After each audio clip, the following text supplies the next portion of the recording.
Well, good morning. We have a very, very special day for you guys today. I am Christy Hurt. I'm Jen. And this is Angels and Alibis. And we did so much research, we have some notes here that we want to make sure that we can say everything correctly for you guys today. Are you guys ready? Are you excited? Good. Thank you. Thank you so much. So this is our very special Mother's Day edition of Angels and Alibis. And I might need a little water from any of our tech crew that could get that for us. This is a podcast where we bring out the dark stories of the Bible. Wow, it's Mother's Day again. So, Jen, what are you doing today? I mean, the usual. I'm cleaning up dog hair. I'm keeping the kids from fighting. Yeah, so just pretty much the same as every other day. Well, like I said, we have our special edition today. And our faithful listeners that are out there today know how much we love bringing out these dark stories in the Bible. Yeah, these are not the stories that you hear in Sunday school. Well, with it being Mother's Day, we really wanted to highlight a very brave woman in our podcast today. Her name is Jael. Now, some would call her a murderer. Some would call her a hero. So today we're going to give you the facts and let you decide. Yeah, I cannot wait to dive into this one, Christy. There are so many layers of intrigue and deception. It's going to be a good one. Don't you know it? For those of you that are listening at home, you can find everything that we're talking about today in Judges chapter 4 of the Bible. But for those of you in our studio audience, we're going to have some extra special material for you behind us in just a minute. Are you guys ready to get started? Let's go. Okay, so to really understand what's happening, we have to go back a little bit. It seems like that always happens. Yeah, but the past always affects what we are discussing in the Bible. So 200 years before the story we're talking about today, there was this guy named Jabin. Thank you so much to our tech crew. Thanks. So about 200 years ago, before the guy that we're discussing today, there was this guy named Jabin, who was the king of Hazor. Now, he led a battle against the Israelites, and Joshua killed him. Yeah, so wait, the story we're talking about today has a King Jabin. How is he still around if Joshua killed him way before this? Yeah, well, it's kind of confusing. So most people think that Jabin was like a throne name. So it was passed on to each king. Every king for a long time was called King Jabin, even if that wasn't really their name. So the Jabin that we're talking about today is actually down the line from the Jabin that was killed by Joshua in battle. Okay, but that makes sense. So we're really going to talk more about the head of his army anyways, right? Yeah. So in our story, Sisera was the head of Jabin's army. And behind me, you can see Sisera here and King Jabin. So King Jabin, the Israelites, if you know anything about the Israelites, for those of you that are listening, they always turned away from God and started doing evil. It seems like that's how most of our podcasts start. Yeah, they do. Seriously. So, because of their disobedience, God gave them over to King Jabin, but really to Sisera because he was the commander of the army. Now, this is where we meet one of the coolest women in the Bible, Deborah. And we have Deborah up here too. So Deborah was a prophet and a judge. Now, it was kind of weird for a woman at that time to be a judge and a prophet, but not really totally unheard of. She would sit under a palm tree judging people. That sounds like the best vacation ever. For real. But what's really weird is that palm trees didn't even grow in the area where she lived. But it's recorded where I found that she sat only underneath the only palm tree in the whole area. The Israelites had been under control from Jabin for a long time. So Deborah called in Barak, the head of her army. Okay, so I've heard Barak is her husband, right? Yeah, well, some people think that, but I found that false in my research. I think it was just all a big misunderstanding. Her husband's name was Lapidoth, and that means torch. And Barak's name means lightning. So some people later, when they were telling a story, kind of got those names confused and thought that Barak was her husband. But in my research, I found that Barak was actually from a different tribe than Deborah, so I didn't find that true at all. Okay, that makes sense. So anyway, Deborah summoned Barak as her military leader. He had received a command from God a while back to fight Sisera, but he was kind of being slow to obey. He was a little scared. And so Deborah called him and was calling him out on it. Go Debbie. Barak was just being a scaredy cat. Yeah, it sounds like it, but we don't really have a lot of background information on Barak. But it does seem like he was really afraid of Sisera's army, which, to be clear, they were really powerful. They had new state-of-the-art iron chariots, and it seemed like they could defeat anyone.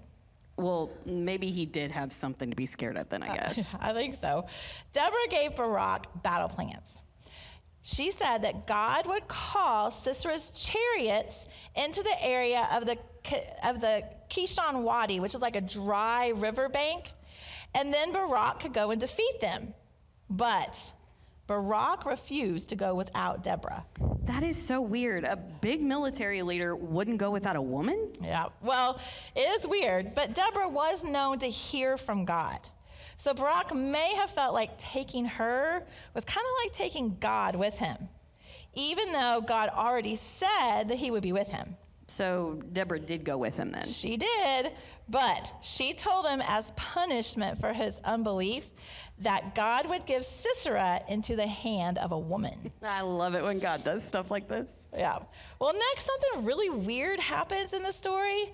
All of a sudden, we have this new guy come in, and his name is Heber the Kenite.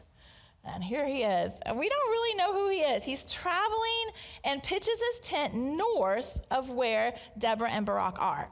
So who is he and why is he showing up all of a sudden? Well, it's a really interesting story. So you remember Moses way back when the Israelites were slaves in Egypt? Yeah, sure. God used Moses to bring all the people out of slavery. Exactly. So Moses was married to this lady, Zipporah, whose father was Hobab. Now, in the Bible, he's called Jethro sometimes. It's the same person. And in the Bible, people are always called lots of different names, so sometimes it's confusing. But Heber, that we just met in our story, is actually the descendant of Hobab's brother. So basically, he's like Moses' great uncle by marriage. That is so random. It is. So Heber, he held a special place in his heart for the Israelites because he was kind of related to them, but he wasn't really technically an Israelite himself. But he also had a relationship with King Jabin, the one that has control over the Israelites, because his family was shepherds and he liked to be able to move around the country some, and so he kept peace with them so he could move his flocks, throughout the year. Okay, that's all pretty interesting, but why is he dropped in the middle of the story? Well, I'm not really sure why it comes up right now. It's kind of weird, but it is a big clue for a part that's going to happen later. So back to the battle. Barak, along with Deborah, takes the troops into battle against Sisera. And God causes it to rain. Remember, they're in that dry riverbank. God causes it to rain, so all of Sisera's chariots get stuck in the mud, and the Israelites win the battle. And we have some pictures of the poor chariot up there stuck in the mud. Yeah, and that's absolutely amazing. Barak was so scared of those iron chariots, but God knew all it would take is a little bit of rain in that dry riverbank to make them useless. Exactly. Sisera went running away on foot, like a little scaredy cat he was. Now, instead of going back to the headquarters, because, that's where they would expect him to be, he starts running in the other direction. And guess what? This is where the story gets really interesting. He ends up in the camp of Heber the Kenite. Oh, so that's why we learned about him earlier. So even though they're at peace with King Jabin, Heber knows all about the Israelites and is loosely related to them. Yeah, exactly. So this is where we meet the woman of the hour. Now, Jael is Heber's wife. When she saw Sisera come into the camp, she invited him into her tent. Now, Heber had lots of wives, so they each had their own tent. So was she trying to seduce him? No, it doesn't really seem like that. Now, Sisera knew that these people were a peaceful group, that they were, at peace with them because that they were shepherds. So he probably just thought that she was trying to help hide him, just bring him in to help him. In fact, when he came into her tent, she covered him with something like a rug or a blanket, and then he asked her for some water and for her to lie to anyone who came by looking for him. She brought him some warm milk instead. Well, it seems like she was actually taking care of him and hiding him. It seems like that. But just wait, you aren't going to believe what happens next. When Sisera was asleep, Jael picked up the tent peg and drove it through his head into the ground. What? That is absolutely crazy. I know. Now, for our live guests in our studio audience, we do have some actual crime scene photos. So you're going to look at them at your own peril.